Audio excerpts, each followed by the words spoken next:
안녕하세요. 차교수와 물리학2 강의를 시작합니다. 차교수와 물리학2 강의는 인하대 물리학2 강의의 업데이트 버전입니다. 그래서 지난 시간까지 우리가 차교수와 물리학1 제1학기 강의를 전부 마쳤죠. 그리고 거기에 이어서 물리학1이 15강까지 있어서 16강부터 시작합니다. 16강은 전하와 전기력입니다. 그 전하와 전기력 하기 전에 먼저 차교수와 물리학1, 물리학2 내용을 전체적으로 한번 보기로 하겠습니다. 1학기 강의 물리학1은 역학 분야였습니다. 그래서 이 역학 분야가 전부에서 15강으로 되어 있는데 그 전에 인하대 물리학1은 14강이었습니다. 인하대에서 강의할 때는 14주 강의를 해야 됐기 때문에 14강으로 했는데 이제 차교수 물리학1으로 와서는 꼭 그래야 될 필요가 없어서 한 주 강의를 더 늘려서 15강으로 했습니다. 그래서 처음에 물리학의 출현과 발달, 물리량 이렇게 해서 일과 에너지까지 간 다음에 그 다음에 여러 물체의 운동, 원운동, 강체운동, 탄성력과 진동, 파동, 연력학 여기까지 해서 15강으로 역학 부분을 다 마쳤습니다. 그리고 이제 물리학2로 들어갑니다. 물리학2는 두 부분으로 되어 있습니다.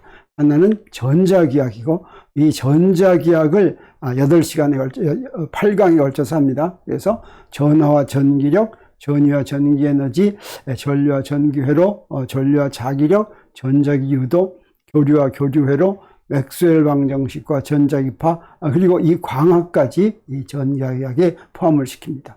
그리고 제3부가 현대물리학인데 현대물리학은 양자역학, 양자역학은 미세계 발견을 이제 한 강으로 빼있고 양자역학, 핵물리학, 표준모형, 특상대성 이론, 일반상대성 이론, 그리고 표준우주론 이렇게 해서 2학기 강의도 한 강을 더 늘려서 전부에서 30강으로 이렇게 구성이 되어 있습니다.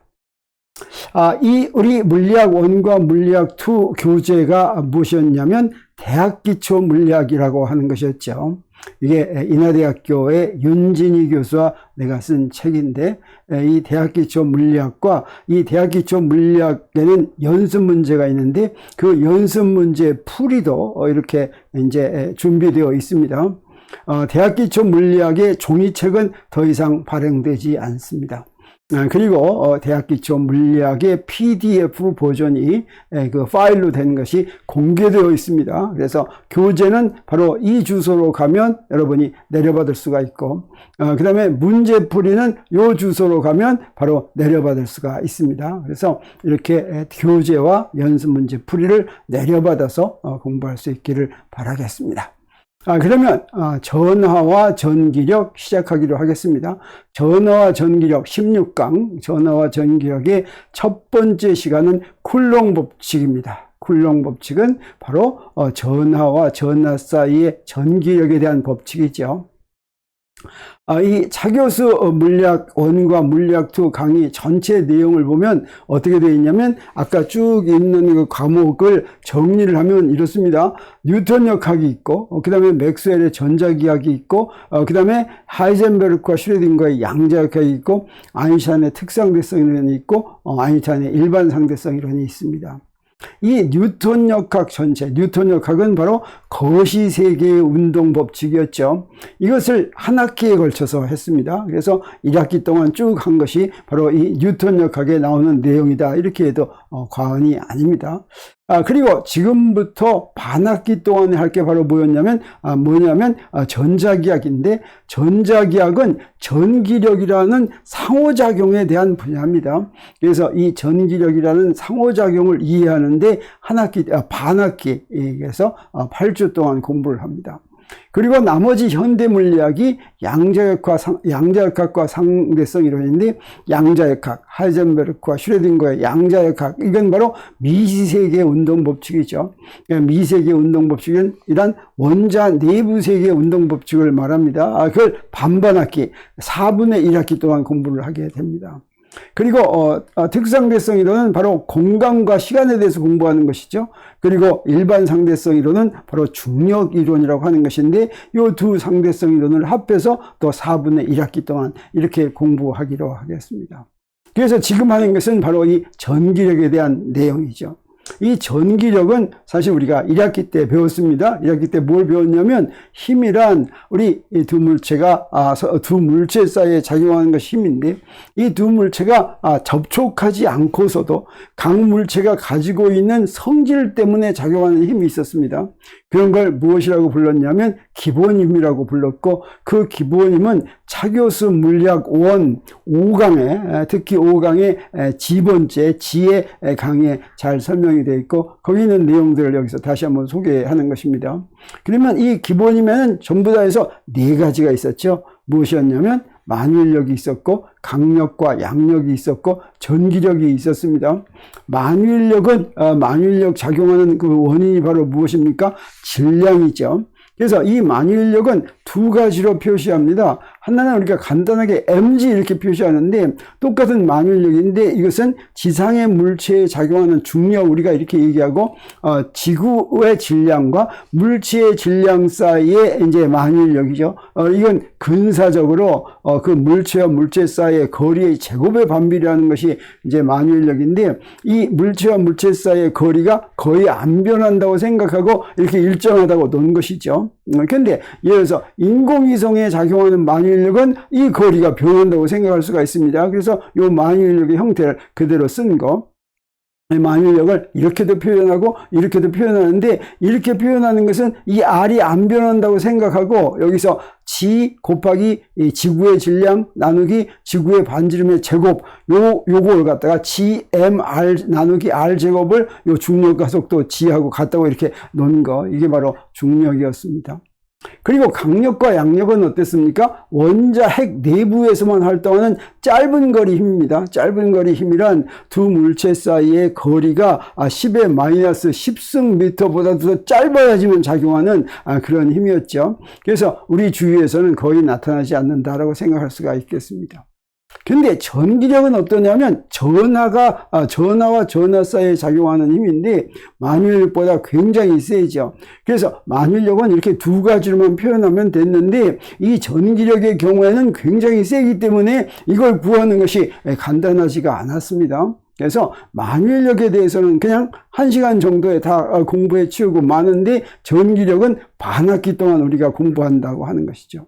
그리고 오늘날 우리 과학기술은 대부분 이 전기력을 이용한 결과다라고 하는 것을 우리가 잘 알아야지 되겠습니다. 그러면 이런 전기력에 대한 것이 바로 무엇이냐면 힘의 법칙입니다. 우리가 1학기 때 물리학 1에서 운동 법칙과 힘의 법칙 2가지를 이제 공부를 했는데 운동 법칙도 F는 이렇게 써 있고 힘의 법칙도 F는 이렇게 써 있는데 이때 F는 이렇게 써 있을 때 역할이 전혀 다릅니다. 그래서 2가지를 한번 구분하고 지나가겠습니다. 운동 법칙이란 어떻게 생긴 거였냐면 F는 MA 이렇게 생긴 거였습니다. 그리고 이 운동 법칙은 어떻게 적용하냐면 이 힘을 알고 물체의 운동, 이 가속도를 알면 물체의 운동을 하는 것인데 힘은 주어졌다고 생각하고 물체의 그 운동을 구하는 법칙이죠. 근데 이거 가지고 힘도 구할 수가 있죠. 어떤 물체가 있으면 그 물체의 질량에다가 그 물체의 가속도를 알면 그러면 그 힘도 구할 수 있는데 이건 힘을 구하는 식이 아니라 그래서 이렇게 구한 식은 뭐냐면 이 물체에 힘이 여러 개가 작용할 수도 있습니다. 그랬을 때 운동 법칙에 있는 이 F는 뭐였습니까? 그 힘을 다 더한 R자임 합력이었죠. 그래서 물체의 질량에다가 가속도를 곱해서 알 수 있는 힘은 바로 R자임만 알 수 있는 것이지. 그래서 R자임 즉 합력의 크기와 방향만 이게 알려주지 이 힘이 어떤 힘인지 하는 건 알 수가 없죠.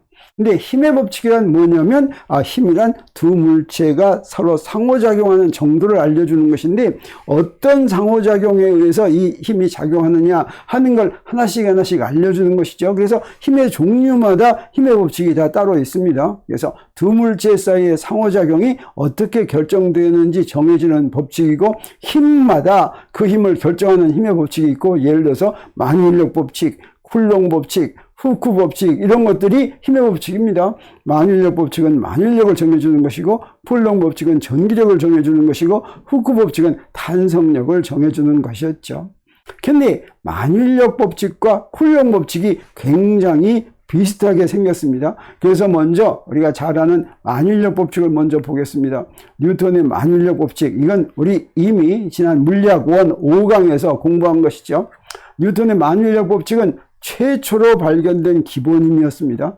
그 전에 기본힘이라는 거 있는지 몰랐다가 그 기본힘이라는 게 있는지 몰랐다고 하는 건 물체가 접촉하지도 않았는데 힘 작용할 거라고는 상상을 못 했었죠. 근데 이건 언제 알게 됐습니까? 뉴턴의 만일력 법칙은 뉴턴이 프린키피아라는 책을 발표하면서 그 책에 이제 써 있는 것이었습니다. 프린키피아가 언제 발표됐냐면 1687년에 발표됐죠.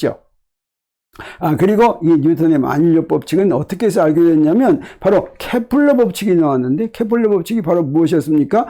태양 주위를 행성들이 운동한다고 케플러 법칙이 알게 되는데, 도대체 왜 그런 것인지 하는 거를 이제 규명하다가 바로 태양과 행성들 사이에, 또 태양과 지구 사이에 만일력이 작용하는 거나, 그렇게 해야지만 케플러 법칙 3가지를 설명할 수가 있다라고 하는 걸 우리가 알게 된 것이죠.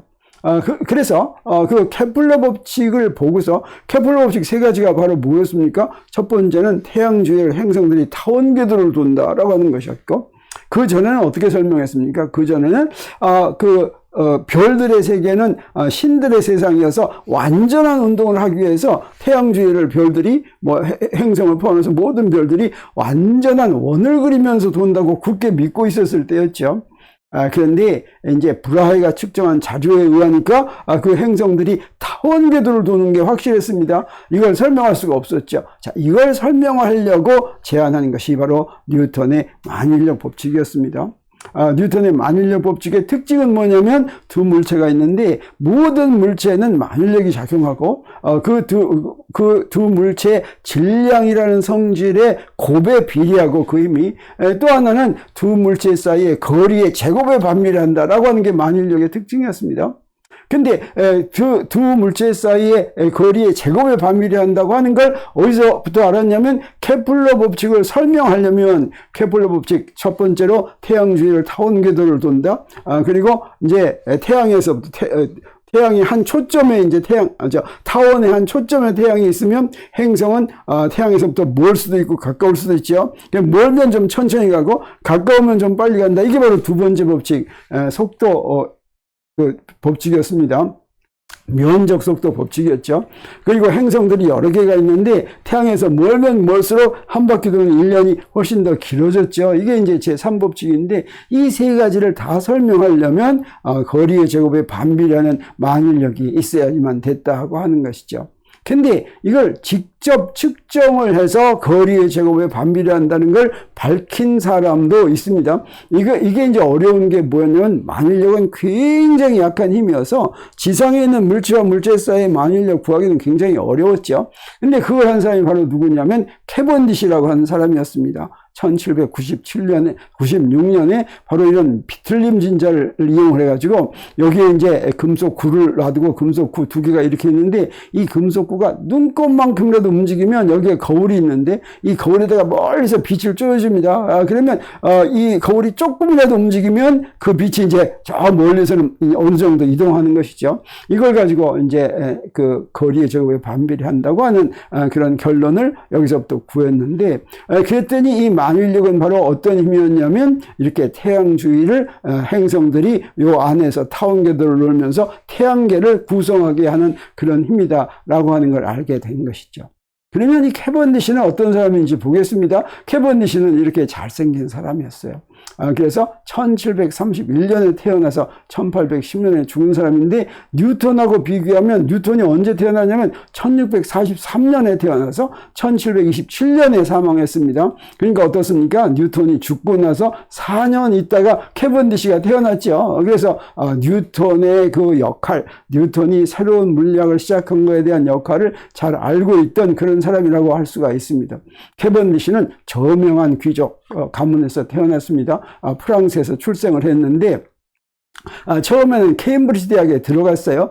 그런데 케임브리지 대학에 들어갔지만 거기서 학위는 받지 않고 학교 분위기가 좋지 않아서 혼자서 공부했다고 합니다. 그래서 이분이 혼자서 은둔해서 공부했는데 그렇게 하면서 굉장히 큰 성과를 많이 냈습니다. 예를 들어서 공기가 산소와 질소로 이루어졌다든가 물은 수소와 산소로 결합되어 있다든가 이런 것들을 이제 혼자서 공부하면서 실험하면서 이렇게 알게 됐습니다. 그리고 1796년에는 비틀림 진자를 이용해서 만유인력 법칙을 실험으로 증명하고 그래서 그걸 결과로 해서 지구의 질량도 추정을 하고 그런 것들을 1797년에 왕립협회 논문으로도 발표를 했었습니다. 근데 1810년에 런던에서 사망을 하고 생전에 많은 과학적 업적을 공개하지 않고 은둔해서 했는데 이제 이분이 사망한 다음에 그 집에 갔더니 논문들이 막 쏟아져 나왔죠. 그래서 아주 그 사후에 많은 미발표 논문들이 발견됨으로써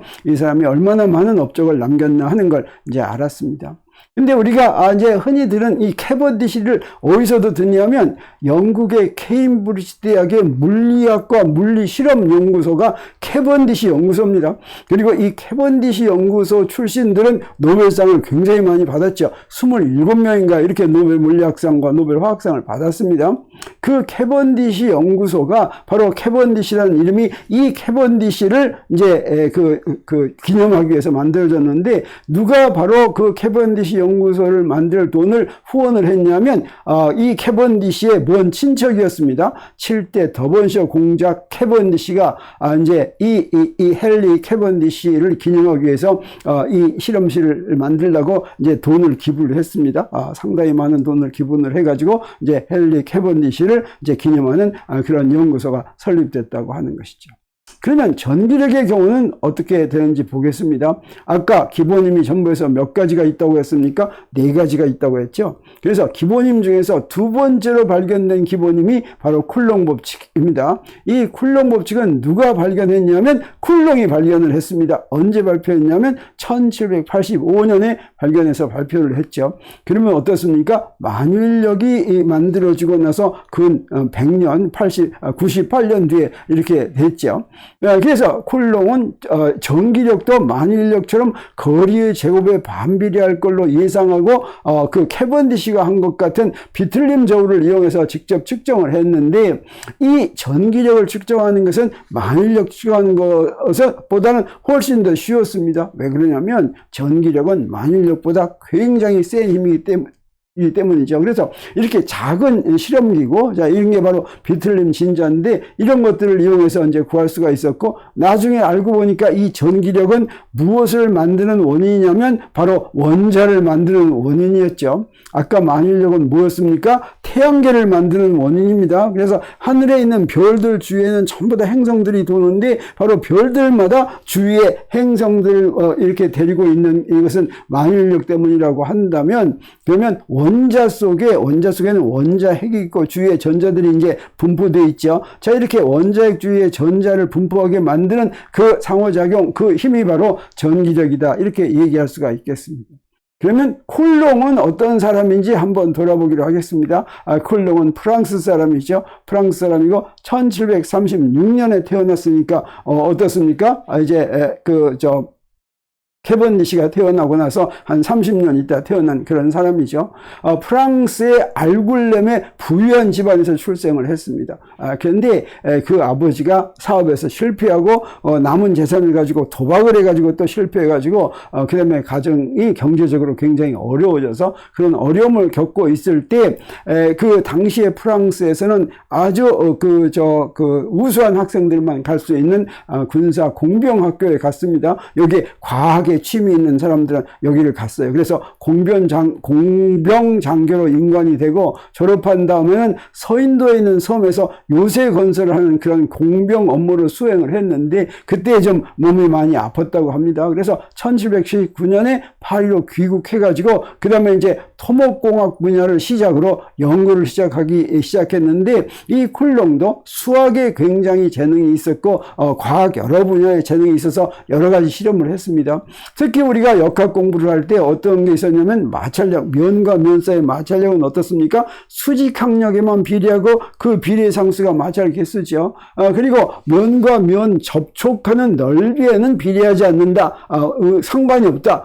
면이 넓거나 좁거나 이 수직항력에만 비례한다라고 하는 걸 우리가 공부를 했었는데, 그걸 이때 이미 그걸 밝힌 사람이 바로 쿨롱이었다라고 하는 것이죠. 그리고 바로 이 내용을 논문으로 발표해가지고 프랑스의 과학 아카데미 회원으로 선출됐다고 합니다. 그리고 나서 1785년에 드디어 쿨롱 법칙으로 이제 실험으로 증명을 했고, 그 다음에 이제 여러 가지 과학 활동을 하다가 1806년에 파리에서 사망을 했는데, 쿨롱이라는 이름은 무엇으로 이용이 됩니까? 전하의 단위로, 특히 전하의 SI 단위로 이용이 되고 있죠. 그래서 그의 업적을 기리기 위해서 이렇게 SI 단위로 이렇게 명명을 하고 있습니다.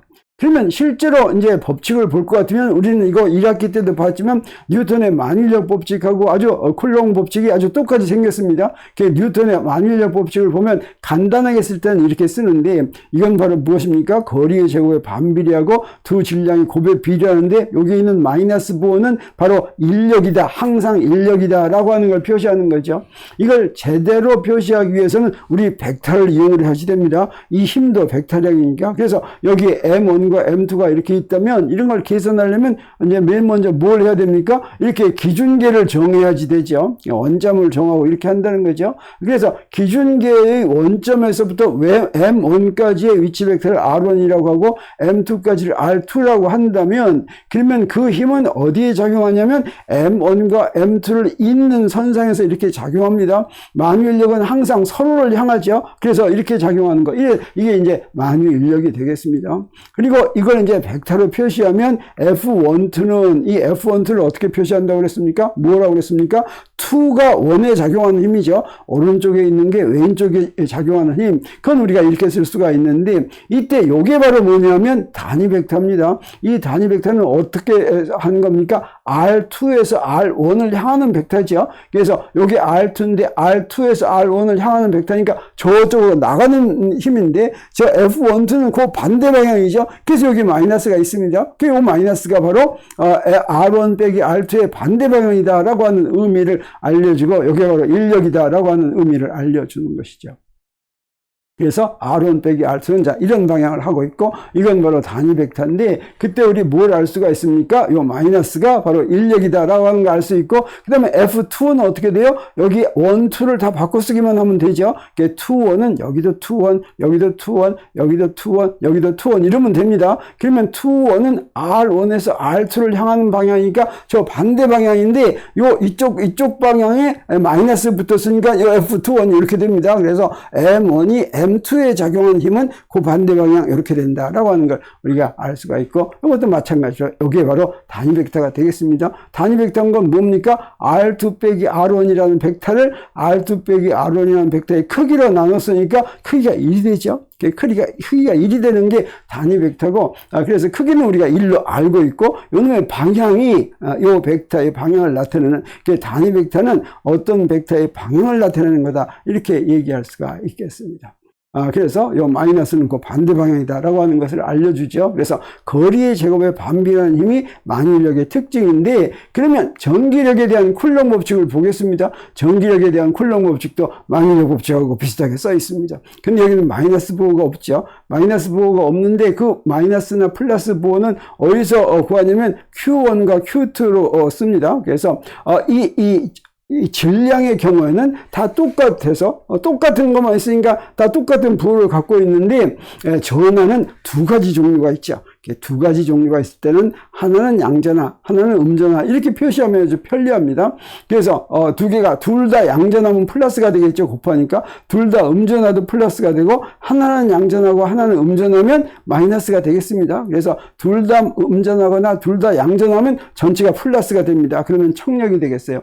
그리고 하나는 양전하고 하나는 음전하면 마이너스가 되니까, 그때는 둘이 서로 잡아다니는 인력이 된다라고 하는 거죠. 그리고 4파 입실론 제곱분의 1은 요건 비례상수인데 이 비례상수는 어떻게 해서 나온 거냐면 여기다가 힘의 단위 뉴턴을 씁니다. 여기다가 전하의 단위 쿨롱을 씁니다. 여기다가 길이의 단위 미터를 씁니다. 그러면 그때 요 값하고 요 값이 딱 같아지는 게 아니라 어떤 값 차이가 납니다. 그 차이 요걸 우리가 비례상수라고 이렇게 부릅니다. 그래서 단위계에 따라서는 여기가 1이 되게 만들 수도 있습니다. CGS 단위계가 바로 그런 단위계가 되겠어요. CGS 단위계는 어떻게 해서 이걸 1로 만들 수가 있냐면 전하의 단위를 두 전하 사이의 거리를 1cm 떨어 놓을 것 같으면 그때 작용하는 힘이 1다인 전하량을 1CGS-ES라고 이렇게 이제 전하량을 정했습니다. 그러니까 이거 1이 되는 거죠. 근데 여기 있는 SI 단위계에서는 쿨롱이라고 하는 단위는 요 시각하고 관계없이 미리 정해집니다. 전류에서부터 미리 정해지기 때문에 쿨롱 따로 정하고 그 다음에 여기 힘 따로 정하니까 여기에 비례상수가 붙어야 되는데 그 비례상수는 얼마냐면 4파 입실론 제곱분의 1 전체를 외우면 됩니다. 이게 바로 9 곱하기 10의 구성. 더 정확히는 8.9하고 쭉 나가는 숫자인데 이게 8.99니까 그냥 9 곱하기 10의 구성 이렇게 계산해도 좋겠죠. 그리고 단위는 뉴턴 미터 제곱 오버 C 제곱 이렇게 되는데 보니까 어떻습니까? 요게 쿨롱 제곱이죠. 요게 이제 미터 제곱이죠. 근데 다 곱해가지고 뉴턴이 되려면 요 단위가 뭐가 돼야지 되겠습니까? 뉴턴을 곱해주고 요 미터 제곱 있으니까 미터 제곱 위로 곱해주고 요 쿨롱 제곱 있으니까 쿨롱 제곱 아래로 나눠줄 것 같으면 요 단위하고 요 단위를 합해서 요 좌변에 뉴턴이 되는 거죠. 그래서 이렇게 4파 입실론 제곱분의 1에 이렇게 단위가 붙어 있고 요걸 무엇이라고 부르냐면 진공 입실론 제로를 진공의 유전율이다 이렇게 부릅니다. 왜 그러냐면 이 전기력이 진공 중에서 구한 전기력하고 물속에 전하가 있을 때 전기력하고 다릅니다. 그때는 여기다가 뭘 집어넣으면 되냐면 물의 유전율을 집어넣으면 된다라고 하는 것이죠. 그래서 여기다 이것도 아까 마찬가지로 그림을 그려보겠습니다. 그러면 이 전기력의 경우에는 인력과 척력이니까 이렇게만 그릴 수가 없는데 자 여기 F12가 있다고 한다면 F12는 아까하고 똑같이 이렇게 됩니다. 그런데 이 경우에 Q1과 Q2가 같은 부호라면 어떻게 돼요? 그러면 R1 빼기 R2, 즉 R1 빼기 R2는 R2에서 R1을 향하는 거죠. 그럼 그게 척력이 되죠. 근데 다른 부호일 때는 어떻게 됩니까? 여기 마이너스가 있으니까 인력이 되게 이렇게 되겠습니다. F21은 아까와 마찬가지로 Q1, Q2를 Q2, Q1 이렇게 쓰면 됩니다. 여기도 R1 빼기 R2를 R2 빼기 R1 이렇게 쓰면 됩니다. Q1, Q2는 요거 바꾸서나마나 똑같은 거죠. 자, 이런 식으로 할 것 같으면 구할 수가 있습니다. 그러면 이런 쿨롱 법칙을 이용을 해서 전기력을 구하는 간단한 예제를 하나 풀고 우리가 앞으로 계속해서 쿨롱 법칙으로 전기력도 구하고 여러 가지를 구할 텐데 간단한 경우를 한번 구해보기로 하겠습니다. 간단한 경우가 뭐냐면 먼저 R1은 3.0 X 이건 X축에 있는 한 위치죠. 거기에 점전하가 1.0 마이크로 쿨롱이 있다. 마이크로는 10의 마이너스 6승입니다. 그 다음에 또 하나는 Y축에 4점 가는데 그 Y축 4.0 Y 햇에 이제 Q2가 있는데 Q2는 이거 점전합니다. 5.0 마이크로 쿨롱일 때 둘 사이의 전기력의 크기와 방향을 구하라. 그리고 여기서 3.0 X에 됐을 때 이건 3m고 이건 4m다 이런 뜻이 되겠어요. 그래서 거리의 단위는 미터다. 그럼 여기다 쿨롱 법칙에다 대입하면 되겠죠. 여기서 문제에서 준 걸 다 대입하면 되겠습니다. 그래서 여기서 F12는 Q2가 Q1에 작용하는 거죠. 그리고 이렇게 해서 구하면 어떻게 되냐면 F2는 어떻게 되겠어요? 이놈의 크기는 갖고 방향은 반대죠. 또 한번 계산해봐도 이제 그렇게 되겠죠. 그래서 이건 Q2가 Q1에 작용하는 전기력인데 먼저 R1 빼기 R2는 어떻게 R1이 3X 햇이고 R2가 4Y 햇이니까 요거 했으면 요거의 크기 구할 수 있죠. 크기는 어떻게 구합니까? 3제곱 더하기 마이너스 4제곱해서 루트 씌운 거니까 3대 4대 5니까 5가 되겠습니다. 그러면 요거 R1 빼기 R2 나누기 R1 빼기 R2의 크기하는 단위 벡터는 바로 구하면 되죠. 자, 요걸 5로 나눈 게 그게 바로 단위 벡터가 되겠어요. 그래서 여기에 문제 준 걸 전부 다 대입하면 되겠습니다. 4파 입실론 제로분의 1에는 9 곱하기 10의 구승을 대입하고 그 다음에 1 마이크로 쿨롱에는 10의 마이너스 6승 이렇게 곱해줘야 됩니다. 여기서 지금 SI 단위를 구하기 위해서 그 다음에 5 곱하기 10 10의 마이너스 6승 5 마이크로쿨롱, 그 다음에 요거 5제곱이니까 5제곱, 그 다음에 요거 단위 벡터 이렇게 했습니다. 그래서 요 놈은 따로 계산하고 크기를 구하려면 요 앞에 것만 계산하면 되겠죠. 요건 뭐예요? 요건 바로 단위 벡터다라고 하는 게 되겠습니다. 그리고 요 앞에 걸 다 계산하면 뭐가 되냐면 0.00180 이렇게 되겠어요. 그리고 이게 단위 벡터인데 우리 요거 이제 답을 할 때 힘의 크기는 보니까 유효 숫자가 어떻습니까? 여기 나온 것들이 전부 다 두 자리죠. 유효 숫자 두 자리면 어떻게 하면 돼요? 18까지만 하면 되겠죠. 그래서 이건 1.8 밀리뉴턴 이러면 되겠습니다. 0.0018은 바로 1.8 밀리뉴턴. 밀리는 10의 마이너스 3승이죠. 자, 이렇게 답을 쓰면 되겠고, 단위 벡터는 요거 한번 쓰면 이렇게 하면 되겠죠. 자, 이런 식으로 쿨롱 법칙에 이렇게 대입하면 되는데, 우리 이 쿨롱 법칙은 무엇에 대한 법칙이라고 그랬어요? 점전화와 점전화 사이의 법칙이 쿨롱 법칙이라고 그랬죠. 그래서 여기 우리 질문 한번 할 수가 있어요. 근데 이 세상에는 점전화만 있겠습니까? 그렇지 않죠. 부피를 가진 그런 전화도 있겠죠. 자, 만일력 법칙은 1687년에 나왔고, 쿨롱 법칙은 언제 나왔어요? 요거 저 대강 좀 알고 있으면 좋습니다. 쿨롱 법칙은 1785년에 나왔죠. 그래서 이렇게 그 쿨롱 법칙은 이렇게 생겼는데, 이 쿨롱 법칙은 두 점전화 사이에 작용하는 전기력에 대한 법칙이다 라고 하는 걸 잊지 않으면 우리 바로 어떤 의문점이 생기겠습니까? 만약에 전화가 점전화가 아니면 전기력을 어떻게 구할까? 이런 의문이 생기죠. 자, 그런 의문들을 앞으로 우리가 계속 공부하면서 해결하게 되겠습니다. 자, 제2학기 물리학2, 차교수와 물리학2 첫 번째 시간 여기서 마치기로 하겠습니다. 우리 다음 시간 기대해 주기 바랍니다.